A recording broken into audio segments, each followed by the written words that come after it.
కష్టాలు తీరిపోయి అందరం సంతోషంగా ఉన్నాం కదా, ఇప్పుడు గతం గురించి ఎందుకు అని సీత అంటూ ఉంటే, ఎస్ కరెక్ట్గా చెప్పావు, గతాన్ని మర్చిపోయి అందరం సంతోషంగా ఉందాము అని రామ్ చెప్తూ ఉంటాడు. ఎవరికి కష్టం వచ్చినా కూడా ఒకరికొకరు హెల్ప్ చేసుకుందాం అని చెప్తూ ఉంటే, గొప్ప కూతురులనే కాదు గొప్ప అల్లుల్ని కూడా భగవంతుడు నాకు ఇచ్చాడు అని శివకృష్ణ మురిసిపోతూ చెప్తూ ఉంటాడు. మీ రెండు జంటల్ని చూస్తూ ఉంటే నా కడుపు నిండిపోతుంది అని లలిత అంటూ ఉంటుంది. నీ కడుపు నిండిపోతే సరిపోతుంది అమ్మా, మాకు ఆకలిగా ఉంది, మా కడుపులు నింపవా, ఎప్పుడెప్పుడు అక్క బావలను చూద్దామా అని మా ఇంటి దగ్గర ఏం తినకుండా పరిగెత్తుకుంటూ వచ్చాము అని సీత చెప్తూ ఉంటుంది. సరే సీత, వంట రెడీ అయింది, మీరు వస్తున్నారని మీ అమ్మ అన్నింటిని కూడా రెడీ చేసింది అని శివకృష్ణ చెప్తూ ఉంటాడు. అందరం కలిసి సరదాగా కబుర్లు చెప్పుకుంటూ భోజనం చేద్దాం రండి అని లలిత చెప్తూ ఉంటుంది. మరోవైపు మహాలక్ష్మి ఒక మూట తీసుకొచ్చి టేబుల్ మీద పెడుతుంది.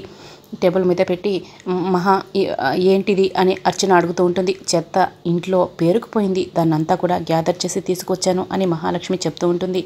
ఏంటి మన ఇంట్లో చెత్త ఏముంది మహా అని అర్చన అడుగుతూ ఉంటుంది. ఆ సుమతి కట్టిన చీరలు ఎప్పటి నుంచో వాటిని తీసేద్దామనుకున్నాను, అవి అంతే ఉన్నాయి అని మహాలక్ష్మి చెప్తుంది. వాటిని చూస్తుంటే నా బొల్లంతా ఇరిటేటింగ్గా ఉంది, వాటిని చూడగానే కంపరం పుట్టుకొస్తుంది, అందుకే వాటిని గ్యాదర్ చేసి తీసుకొచ్చాను, ఒక మూట కట్టాను అని మహాలక్ష్మి చెప్తూ ఉంటుంది. ఇప్పుడు వీటిని డస్ట్బిన్లో పడేస్తావా మహా అని అర్చన అడుగుతూ ఉంటుంది.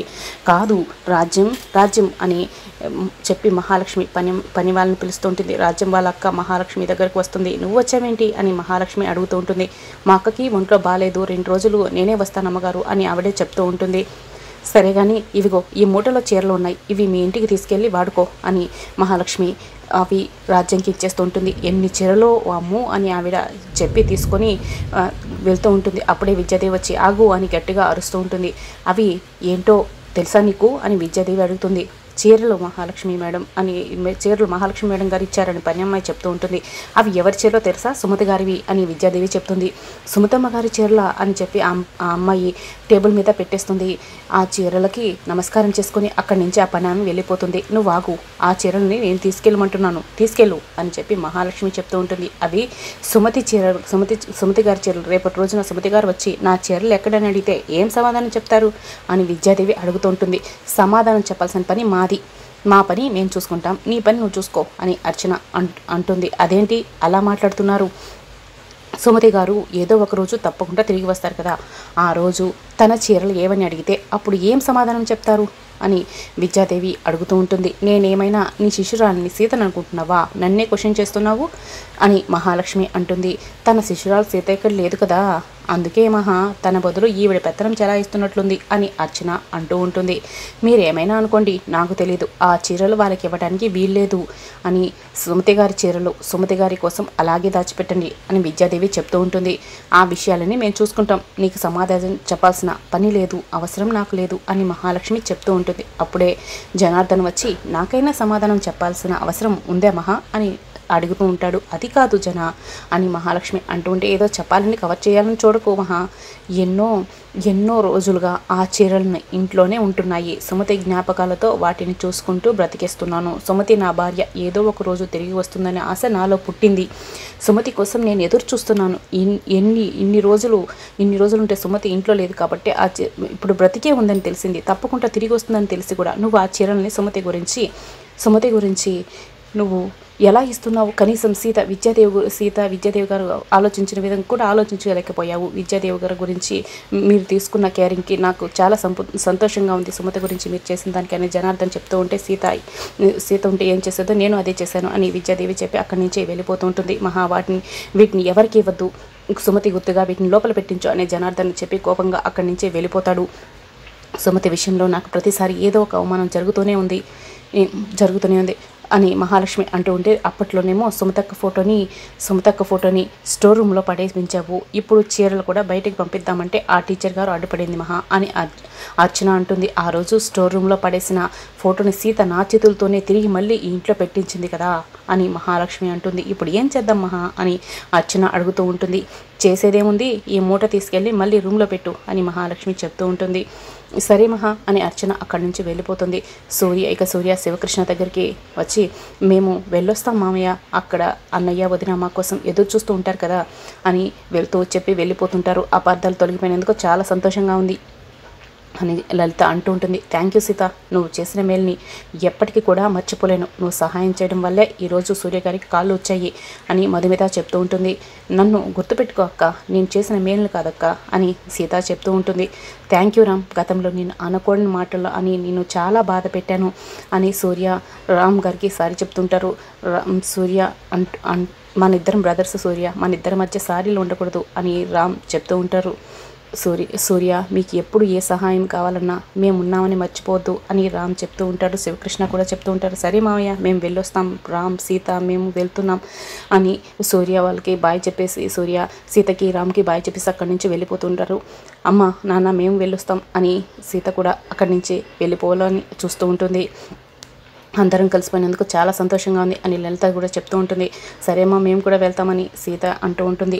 సీత 2 రోజులు ఉండి వెళ్ళవే అని లలిత చెప్తూ ఉంటుంది. లేదు మా మామకి అక్కడ ఆఫీస్ ఉంది, నాకేమో బట్టి ఉంది కదా, మేమిద్దరం కూడా బిజీ అని చెప్పి సీత చెప్తూ ఉంటుంది. అవును లలిత, ఇప్పుడు సీత రామ్కి పోటీగా బొటిక్ కూడా ఓపెన్ చేసింది. బిజినెస్ ఉమెన్ అయ్యింది సీత కూడా, బిజీ అయిపోయింది అని చెప్పి శివకృష్ణ అంటూ ఉంటే, నాన్న నన్ను ఆట పట్టించకు అని చెప్పి సీత అంటూ ఉంటుంది. నిజం చెప్తున్నాను తల్లి అని చెప్పి శివకృష్ణ అంటాడు. టీచర్ గారి వల్ల నువ్వు కూడా లైఫ్లో సెటిల్ అయిపోయావు, మాకు చాలా సంతోషంగా ఉంది అని చెప్పి లలిత అంటూ ఉంటే, టీచర్ గారు నాకు ఇంట్లో ఎంతో సహాయం చేశారు, కూడా నాకు సపోర్ట్గా ఉన్నారు, వీళ్ళిద్దరి వల్లనే నేను ఈరోజు బొటెక్ ఓపెన్ చేశాను. కానీ నాకు టీచర్ గారి ప్రవర్తనపై అప్పుడప్పుడు కాస్త అనుమానం అనిపించింది అని చెప్పి సీత అంటుంది. టీచర్ గారిపై నీకు అనుమానం ఏంటి అని చెప్పి లలిత అంటూ ఉంటే, ఒక్కసారి ఎందుకో ఆవిడ్ని చూస్తే మన సుమతి అత్తేమో అనిపిస్తుంది అని చెప్పి సీత అంటూ ఉంటుంది. ఎట్టి పరిస్థితుల్లో కూడా సీతకు నిజం తెలియకూడదు లలిత, సుమతికి మనం మాట ఇచ్చాము అని చెప్పి శివకృష్ణ అంటాడు. ఏంటమ్మా మీరేదో గుసగుసలాడుతున్నారు అని చెప్పి సీత అంటుంది. ఏం లేదమ్మా సీత, మహాలక్ష్మి గారి వచ్చిన అనుమానమే నీకు కూడా వచ్చింది, ఏంటా అనుకుంటున్నావు అని చెప్పి శివకృష్ణ అంటాడు. మా పిన్ని అనుమానిస్తుంది కాదు, ఎందుకో టీచర్ గారి ప్రవర్తన చూస్తుంటే నాకు మా అమ్మలాగే అనిపిస్తుంది అని చెప్పి రామ్ అంటాడు.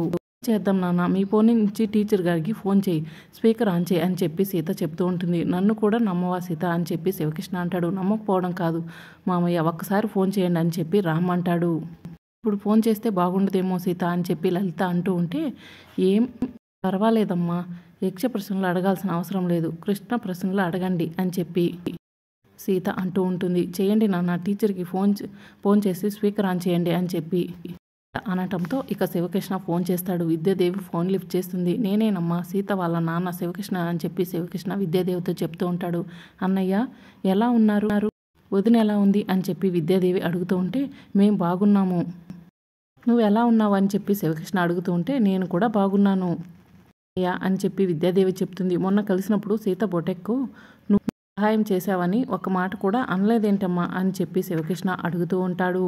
అదేంటన్నయ్య అలా మాట్లాడుతున్నావు, సీత ఎవరు, నా మేనకోడలు, సీతకు నేను మేనత్తని, మేమిద్దరం అత్తా కోడలం, నా కొడుకు కోడలతో నేను సంతోషంగా ఉన్నాను, నా కొడుకు కోడలు సుఖపడుతుంటే నేను వాళ్ళతో కలిసి సంతోషంగా జీవిస్తున్నాను అని చెప్పి విద్యాదేవి చెప్తూ ఉంటుంది. రామ్ సీత ఇద్దరు కూడా షాక్ అవుతారు. ఇక శివకృష్ణ లలిత ఇద్దరు కూడా టెన్షన్ పడుతూ ఉంటారు.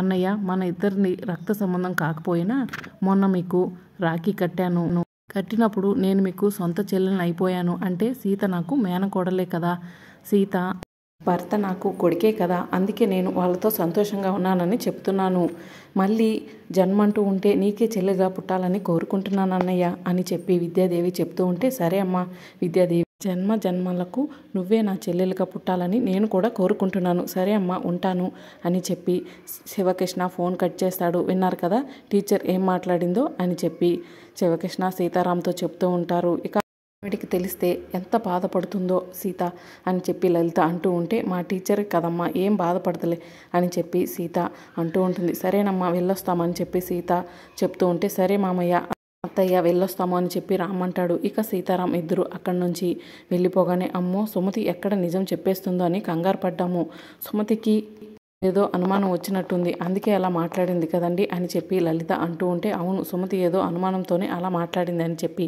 శివకృష్ణ అంటూ ఉంటాడు. ఇక మరోవైపు విద్యాదేవి కూడా మనసులో ఇలా అనుకుంటూ ఉంటుంది, రామ్ సీత అన్నయ్య ఇంటికి వెళ్ళారు కదా, అన్నయ్యతో సీతారాం వాళ్ళే ఫోన్ చేపించే ఉంటారు, అందుకే ముందు జాగ్రత్తగా అన్నయ్యతో అలా మాట్లాడాను, ఏదైనా సరే నేను నేను కాస్త జాగ్రత్తగా ఉండాలి, నా కోడలు గట్టికిరాలి అని చెప్పి విద్యాదేవి మనసులో అనుకుంటుంది. ఇక మహాలక్ష్మి అర్చన ఇద్దరు కూడా హాల్లోకి వస్తారు. అబ్బా, సీత ఇంట్లో లేకపోతే ఎంత ప్రశాంతంగా ఉందో కదా అర్చన అని చెప్పి మహాలక్ష్మి అంటూ ఉంటే, అవును మహా, ఆ సీత ఇంట్లో ఉంటే గనక ఇంటిని కిందకండ చేసేస్తుంది అని చెప్పి అర్చన అంటూ ఉంటుంది. ఆ సీత ఈ ఇంట్లో ఉంటే ఇరిటేషన్ వస్తుంది, సీతను ఎలాగైనా సరే ఈ ఇంట్లో నుంచి బయటకు పంపించేయాలి అని చెప్పి మహాలక్ష్మి అంటూ ఉంటే, ఏకులా వచ్చి మేకై తయారైంది, ఎలా బయటకు పంపిస్తావు మహా అని చెప్పి అర్చన అడుగుతూ ఉంటుంది. ఆ టైం వస్తే తప్పకుండా బయటకు వెళ్ళి తీరాల్సిందే అని చెప్పి మహాలక్ష్మి అంటూ ఉంటుంది. ఆ సీతకు మన రామ్ ఆ టీచర్ గారి సపోర్ట్ ఎక్కువైపోయింది, ఆ సీత మనం ఏం చేయలేకపోతున్నాం మహా అని చెప్పి అర్చన అంటూ ఉంటుంది. ఇక అప్పుడే మహాలక్ష్మి హాల్లో ఉన్న సీతారాం పెళ్లి ఫోటో తీసి ఆ ఫోటోని చూస్తూ ఉంటుంది. నాకు ఒళ్ళంతా కూడా కంపరంగా ఉంది, ఇరిటేషన్గా ఉంది, దాన్ని ఇప్పుడే తీసి పడేయాలి అని చెప్పి లక్ష్మి అంటూ ఉంటే, అమ్మో సీత వచ్చాక ఏమంటుందమ్మా మహా అని చెప్పి అర్చన అడుగుతూ ఉంటే, ఇప్పుడే వెళ్ళి ఆ ఫోటోని తీసే అర్చన అని చెప్పి మహాలక్ష్మి చెప్తూ ఉంటే, నేను తీయను అని చెప్పి అర్చన అంటుంది. అదేమైనా పామ పిరికిదానిలా తయారయ్యావు అని చెప్పి మహాలక్ష్మి వెళ్ళి రామ్ సీత పెళ్లి ఫోటోని తీసి విసిరివేయబోతూ ఉంటే, అప్పుడే రామ్ సీత గుమ్మంలో కనిపిస్తారు. ఏంటి అత్తయ్య, మా పెళ్లి ఫోటోని చేతిలో పట్టుకున్నారు, కిందకి తీశారేంటి అని చెప్పి సీత అడుగుతూ ఉంటే, లేదు సీత, బూజు పడింది, దులుపుదామని తీశానని చెప్పి మహాలక్ష్మి చెప్తూ ఉంటే, కొత్తగా పెట్టిన ఫోటోకి బూజు పడిందా అత్తయ్య అని చెప్పి సీత అంటూ ఉంటే, పిన్ని మంచి మనసు అర్థం చేసుకో సీత, లోపాలు వెతక్కు అని పిన్ని మీరు నిజంగా గ్రేట్, మా పిన్ని పెళ్లి ఫోటోని చాలా కేరింగ్గా చూస్తున్నారని చెప్పి రామ్ అంటూ ఉంటాడు. మీరైనా మీ ఫోటో అయినా నాకు ఒకటే రామ్ అని చెప్పి మహాలక్ష్మి చెప్తూ ఉంటుంది. మరి రాబోయే ఎపిసోడ్లో ఏం జరుగుతుందో తెలుసుకోండి, ఛానల్ని సబ్స్క్రైబ్ చేసుకోండి.